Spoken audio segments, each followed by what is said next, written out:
오늘 우리가 함께 살펴볼 자료 묶음은 2026년 2월 11일자 오늘의 시니어 트렌드입니다. 건강, 기술, 사회, 경제, 정말 다양한 기사들이 모여 있는데요. 이걸 쭉 읽다 보면 이런 질문이 머릿속에 떠오릅니다. 우리는 역사상 가장 오래 사는 세대가 되었는데 과연 그 길어진 시간을 온전히 누릴 준비가 되어 있는 걸까? 정말 정확한 질문이세요. 오늘 자료들이 딱 그 질문에 대해서 희망하고 경고를 동시에 보내고 있거든요. 희망과 경고요? 네. 한쪽에서는 정말 놀라운 기술, 새로운 기회들이 막 펼쳐지는데 바로 그 옆에서는 생각지도 못한 위험이랑 오래된 장벽들이 여전히 딱 버티고 서 있죠. 이건 단순히 시니어 세대에 대한 이야기가 아니라 어쩌면 우리 모두가 맞이할 미래의 풍경을 미리 들여다보는 작업이 될 겁니다. 맞습니다. 그래서 이번 분석의 목표는 단순히 정보를 요약하는 걸 넘어서 이 희망과 경고 사이의 그 팽팽한 긴장감을 한번 파고들어 보는 겁니다. 2026년 현재 길어진 삶이라는 기회 앞에서 우리가 마주한 진짜 도전은 무엇인지 그 실체를 함께 파헤쳐 보시죠. 좋습니다. 그럼 가장 근본적인 문제, 바로 건강 이야기부터 시작해 볼까요? 네. 건강하면 다들 운동부터 떠올리잖아요. 저도 새해마다 헬스장 등록하고 이번엔 기필코 살 뺀다 다짐하는데 자료 2번을 보니까 정말 허탈한 이야기가 나와요. 어떤 부분이었나요? 우리가 살 빼려고 그렇게 애쓰는데 정작 우리 몸은 그 노력을 무력화시키려고 필사적으로 저항하고 있다는 거잖아요. 와, 이거 거의 배신감이 느껴질 정도인데요. 배신감이라는 표현이 정말 딱 맞네요. 바로 에너지 보상 이론입니다. 에너지 보상 이론이요? 네, 우리 몸은 항상성을 유지하려는 경향이 아주 강하거든요. 운동으로 평소보다 많은 칼로리를 소모하면 뇌는 이걸 위기 상황인데 이렇게 인식하는 거예요. 그래서 식욕을 높여서 더 먹게 만들거나 아니면 가만히 있을 때 쓰는 에너지, 그러니까 기초 대사량을 줄여서 어떻게든 원래 상태로 돌아가려고 안간힘을 쓴다는 거죠. 와, 그러니까 운동했으니까 이 정도는 먹어도 돼. 이래 그냥 의지가 약해서가 아니라 몸의 생존 본능에 가까운 반응일 수 있다 이 말씀이시군요. 그렇죠. 그럼 운동은 의미가 없는 걸까요? 그러게 말이에요. 그럼 운동 왜 하나 싶기도 하고. 아닙니다. 바로 여기서 관점의 전환이 필요한 겁니다. 운동의 진짜 가치는 체중계 숫자를 바꾸는 게 아니라 우리 몸속을 바꾸는 데 있다는 거예요. 몸속을 바꾼다. 네, 자료에서도 강조하듯이 체중 변화가 거의 없어도 운동을 꾸준히 하면 인슐린 감수성이 개선돼서 당뇨병 위험이 줄고요. 네네. 가장 위험하다는 내장 지방이 감소하고 심혈관 질환 위험도 낮아집니다. 그러니까 겉은 그대로여도 속은 완전히 다른 더 건강한 몸이 되는 거죠. 그래서 틈새 운동이라는 개념이 나오는 거군요. 거창하게 헬스장 갈 필요 없이 계단 오르거나 한정거장 먼저 내려서 걷는 거요. 맞습니다. 1분 남짓한 짧은 고강도 운동을 하루에 여러 번 하는 것만으로도 질병 위험이 크게 줄어든다고 하니 이건 정말 희소식이죠. 그러네요. 이런 일상적인 노력과 함께 영양 상태가 생존의 기초라는 점도 강조되는데요. 자료 9번은 알부민이라는 조금은 생소한 단백질을 핵심 지표로 제시합니다. 알부민요? 네. 국내 노인 3분 중 1분이 영양 부족 상태인데 특히 나이가 들면 간에서 알부민을 합성하는 능력이 젊은 시절의 절반까지 뚝 떨어진다는 게 문제입니다. 잠깐만요. 알부민 수치가 낮으면 수술 후 회복 기간이 최대 3배까지 길어질 수 있다고요? 이건 정말 충격적인데요. 그렇죠. 이건 그냥 아이고 나이 들어서 그래 하고 넘길 문제가 아니라 병원에서 훨씬 더 적극적으로 관리해야 하는 지표 아닌가요? 왜 이걸 이렇게 모르는 사람이 많을까요? 정말 좋은 지적입니다. 지금까지는 단백질 섭취라고 하면 그냥 막연히 근육만 생각하는 경향이 있었죠. 네, 저도 그랬어요. 하지만 알부민은 우리 몸의 천연 소염제라고 불릴 만큼 중요하거든요. 천연 소염제요? 네. 면역 체계를 조절하고 항암 치료 시의 독성을 완충해주고 몸속 염증 유발 물질을 청소하는 역할까지 합니다. 이게 부족하면 우리 몸의 방어랑 회복 시스템 전체가 약해지는 겁니다. 와... 그래서 최근에야 의료계에서도 이 알부민 수치를 환자의 예후를 예측하는 중요한 지표로 주목하기 시작했습니다. 그렇군요. 이런 일상적인 관리와 더불어 의료기술의 발전은 정말 눈부십니다.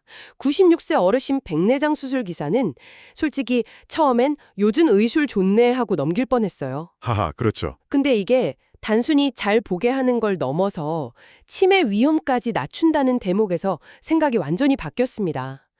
치력을 잃는다는 게 세상을 잃는 거고, 그게 뇌의 활동을 멈추게 하는 스위치가 될 수도 있다는 거잖아요? 맞습니다.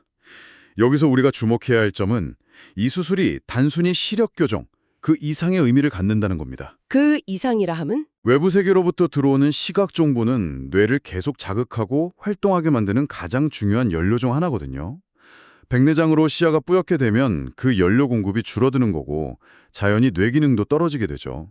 아, 또 잘 안 보이면 넘어질까 봐 두려워서 활동량이 줄고 이게 낙상이나 골절로 이어져서 와상 상태가 되는 악순환이 시작될 수도 있습니다. 정말 단 10분짜리 수술이 한 사람의 남은 인생 전체의 질을 바꿀 수 있는 거네요. 바로 그겁니다. 이렇게 기술로 삶의 질을 극적으로 높이는 이야기가 있는가 하면 바로 그 삶의 마지막을 스스로 존엄하게 선택하려는 움직임도 있습니다. 네, 자료 1번의 스위스 조력 사망 사건이죠. 네, 폐섬유증을 앓던 60대 남성분이 조력 사망을 위해 스위스로 가려다 제지된 사건은 참 많은 생각을 하게 만들어요. 이 존엄한 죽음에 대한 고민이 결국 어떻게 살 것인가라는 질문과 맞닿아 있는 거죠. 어떻게 살 것인가? 한편에서는 고통스러운 연명치료 대신 삶의 마지막을 스스로 선택하려는 움직임이 있고 바로 그 순간에도 다른 한편에서는 그 마지막을 조금이라도 늦추고 삶의 질을 높이기 위해 수백조 원이 움직이는 거대한 전쟁이 벌어지고 있는 겁니다. 전쟁이요? 바로 자료 16, 17번에 나오는 알츠하이머와의 전쟁이죠. 와, 그렇게 연결해서 보니까 이 상황이 훨씬 더 입체적으로 보이네요. 개인의 존엄한 상택과 인류의 거대한 싸움이라. 네, 2050년이면 아시아 태평양 지역이 전 세계 치매 환자의 절반 이상을 차지할 거라는 전망이 나옵니다. 절반 이상이요? 네, 이건 먼 미래의 위기가 아니라 지금 당장 발등에 떨어진 불이라는 뜻입니다. 그래서 글로벌 제약사들이 알츠하이머나 파킨슨병 같은 뇌질환 치료제의 기술을 확보하기 위해 정말 천문학적인 돈을 쏟아붓고 있는 거고요. 그 규모가 어느 정도인데요? 2029년 관련 시장 규모가 최대 2,150억 달러, 우리 돈으로 약 280조 원에 달할 것으로 예상됩니다. 280조. 한 사람의 존엄한 마무리에 대한 고민과 인류 차원의 생존을 위한 싸움이 동시에 벌어지는 정말 복잡한 시대입니다. 결국 건강과 삶의 질을 지키려는 이 모든 노력이 시간을 벌기 위한 거잖아요. 그런데 그렇게 힘들게 번 시간을 송두리째 빼앗아가는 위협이 전혀 다른 곳에 있었습니다. 네, 바로 우리가 매일 손에 쥐고 사는 기술, 디지털 세상의 그림자죠. 네. 두 번째 섹션, 디지털 시대의 두 얼굴입니다. 기회와 위협이 정말 극명하게 갈리죠. 어두운 면부터 보죠. 자료 11번, 25년간 이모라고 부르며 신뢰를 쌓아온 부동산 중개인이 78세 독거 어르신의 명의를 도용해서 금융 착취를 한 사건은 정말 읽는 내내 손이 딸렸습니다. 저도 정말 마음이 안 좋더라고요. 25년간 이모라고 불렀다는 대목에서 정말 할 말을 잃게 되네요. 이건 단순히 돈을 잃은 게 아니라 한 사람이 평생 쌓아온 인간에 대한 신뢰가 무너진 거잖아요. 맞습니다. 이 사건의 핵심은 범죄자가 비대면 금융 시스템을 완벽하게 장악했다는 점입니다.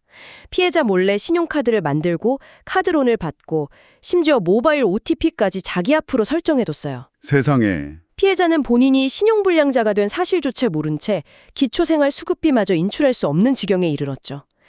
이것은 개인의 비극을 넘어 우리 사회 시스템의 허점을 정확히 보여주는 겁니다. 특히 자료 13번을 보면 더 심각합니다. 고량 고객 비중이 높은 지방은행들의 정보보호 예산이 시중은행의 7분의 1 수준이고 전담 인력도 턱없이 부족하다고요. 네. 이건 사실상 여기 와서 사기 치세요라고 문을 열어놓은 거나 다름없는 것 아닌가요? 구조적으로 굉장히 취약한 상황인 거죠. 디지털 금융에 익숙하지 않은 분들이 주로 이용하는 곳일수록 보안은 더 철저해야 하는데 현실은 정반대인 겁니다. AI 보이스피싱처럼 점점 더 교묘해지는 신종 사기에 가장 먼저 그리고 가장 크게 당할 수밖에 없는 구조입니다. 기술 발전의 혜택이 누구에게나 공평하게 돌아가는 게 아니라는 냉정한 현실을 보여주는 대목이죠. 그렇다면 이 위험에 어떻게 맞서야 할까요? 속수무책으로 당하고만 있을 수는 없잖아요. 그래서 스스로를 지킬 힘을 기르려는 노력들이 시작되고 있습니다. 자료 18번에 나오는 시니어 금융 골든벨 같은 온라인 교육 프로그램이 대표적입니다. 금융 골든벨이요? 네, 두나무와 금융감독원이 함께 디지털 자산이나 금융사기 예방법을 퀴즈 형식으로 재미있게 알려주는 거죠. 온라인이 어렵다면 직접 찾아갈 수 있는 공간도 있더군요. 자료 20번에 서초 스마트 시니어 교육센터 같은 곳이요. 아, 네. 스마트폰으로 송금하는 기초적인 방법부터 영상 편집, 심지어는 가상현실 스포츠 체험까지 어르신들 눈높이에 맞춰서 IT 교육을 제공한다고 해요. 이런 공간들이 더 많아져야겠네요. 맞습니다. 이런 방어적인 노력을 넘어서 기술이 오히려 돌봄의 질을 획기적으로 높이는 미래도 제시됩니다. 아, 그 일본 요양원 사례 말씀이시죠? 네, 자료 19번. 일본의 최첨단 요양원 산타페 가든 힐스 사례가 아주 인상적입니다. 저도 이 기사를 보면서 미래의 요양원은 이런 모습이겠구나 싶었어요. 침대 및 센서가 밤새 호흡이랑 심박수를 체크하고 천장에 달린 AI 카메라가 낙상 위험을 감지하고 이동을 돕는 로봇 허그까지 있다고요. 그런데 여기서 가장 중요한 철학은 기술이 사람을 대체하는 게 아니라는 점입니다. 대체하는 게 아니다. 오히려 기술 덕분에 사람이 더 사람다운 일을 할 수 있게 된다는 거죠. 아, 기저귀 교체나 이동 보조처럼 육체적으로 힘들고 반복적인 일은 로봇이나 센서의 도움을 받고 그렇게 아낀 시간과 에너지를 어르신들과 대화하고 손을 잡아주고 산책하는 정서적 교감에 더 많이 쏟는 겁니다. 와. 직원의 신체적, 정신적 부담이 줄어드니 자연스럽게 돌봄의 질도 올라가고요. 기술이 효율성을 넘어서 인간성을 회복시키는 도구가 될 수 있다는 거군요. 정말 멋진데요. 비슷한 맥락에서 자료 8번의 AI 바둑 로봇도 주목할 만합니다. 바둑 로봇이요? 네. NHN이 기부하는 이 로봇은 사용자의 실력에 딱 맞춰서 대국 상대가 되어주거든요. 사람과 두려면 시간 맞추기도 어렵고 매번 지면 재미도 없는데 이 로봇과는 언제든 원하는 만큼 둘 수 있으니까요. 아, 어르신들의 고립감을 해소하고 뇌를 계속 자극해서 치매를 예방하는 효과까지 기대할 수 있겠네요. 맞습니다. 기술이 차가운 효율만을 위한 게 아니라 따뜻한 연결과 교감의 도구가 될 수 있다는 가능성을 보여주는 좋은 사례들이죠. 알겠습니다. 결국 기술은 그 자체로 선하거나 악한 게 아니라 그걸 사용하는 사람의 의도와 철학에 따라 약이 되기도 독이 되기도 한다는 거네요. 자, 이 연결이라는 키워드를 가지고 마지막 섹션으로 넘어가 보겠습니다. 네. 기술만큼이나 어쩌면 그보다 더 중요한 관계와 역할에 대한 이야기입니다. 네, 고립되기 쉬운 시니어들이 다시 사회와 연결되기 위한 새로운 시도들이 많이 보입니다. 저는 자료 7번 탑골 어르신 문화놀이터 사례가 참 좋았어요. 아, 낙원상과에 생긴 곳이죠? 네. 예전에 탑골공원에서 장기 두시던 어르신들 모습이 눈에 선한데 여러 문제로 장기판이 금지됐었잖아요. 그런데 그걸 무조건 막기만 한 게 아니라 종로구청이 낙원상가 1층에 쾌적한 실내 공간을 아예 새로 만들어드린 거죠. 이 시도의 성공 비결은 관리되는 자율성에 있습니다. 관리되는 자율성이요? 네, 어르신들의 오랜 취미 활동이라는 자율성은 존중하되 음주나 흡연, 소음 같은 문제들은 발생하지 않도록 쾌적한 환경을 제공한 거죠. 그러니 다툼은 줄고 건강한 사교회장으로 자연스럽게 자리 잡았다고 합니다. 지역 제한도 없어서 서울 인근 다른 도시에서도 찾아올 정도라고 하니 정말 성공적인 공간 재창조 사례네요. 네, 그렇죠. 스스로의 삶을 돌보고 거기서 그치지 않고 이웃과 나누는 활동도 인상 깊었어요. 자료 12번에 스마트 살림남 프로그램이요. 아, 남성 독거 어르신 대상 요리 프로그램이죠? 네. 근데 단순히 밥 챙겨 먹는 법을 알려주는 게 아니더라고요. 네, 이 프로그램은 여러 단계로 확장됩니다. 첫째, 요리를 배우며 스스로 건강한 식습관을 만드는 자기 돌봄. 네. 둘째, 직접 만든 음식을 이웃과 나누며 새로운 관계를 맺는 이웃 돌봄. 그리고 마지막으로 AI의 도움을 받아 참여자들이 직접 레시피북을 만들어서 지역사회에 배포하는 사회적 기여까지 이어집니다. 와, 한 사람의 작은 변화가 공동체 전체에 긍정적인 파장을 일으키는 아주 멋진 모델이네요. 맞습니다. 은퇴했다고 해서 사회적 역할이 끝나는 게 아니라는 걸 보여주는 움직임도 있네요.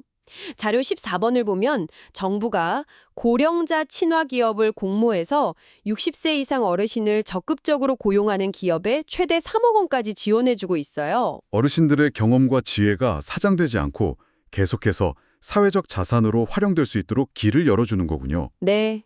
하지만 이렇게 긍정적인 변화의 움직임 속에서도 우리 사회의 근본적인 인식에 깔린 냉정한 현실을 보여주는 자료가 있습니다. 바로 자료 4번 설문조사 결과죠. 아, 성공의 부모의 배경이 얼마나 영향을 미친다고 생각하느냐는 질문이었죠.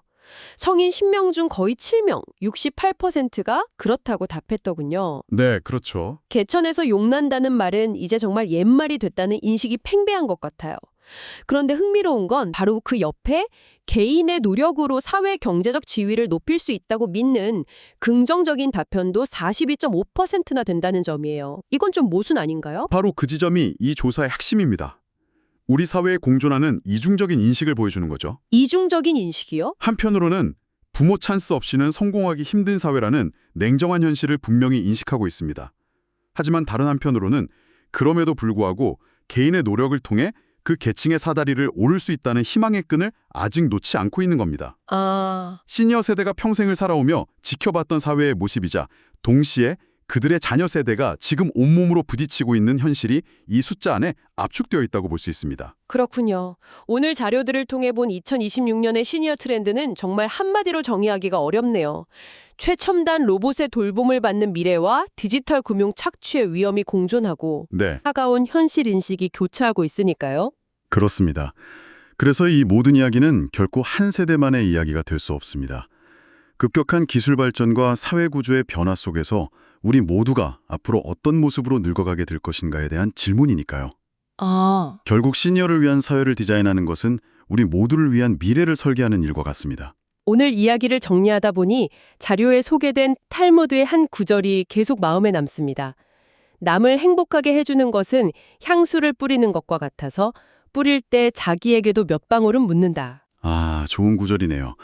오늘 우리가 살펴본 다양한 노력들, 즉 어르신들을 위한 안전망을 만들고 새로운 기회를 제공하고 끊어진 관계를 다시 이으려는 시도들이 바로 우리 사회 전체에 향수를 뿌리는 일이 아닐까 싶습니다. 네. 그 향기가 결국 우리 모두의 삶을 더 풍요롭게 만들 테니까요.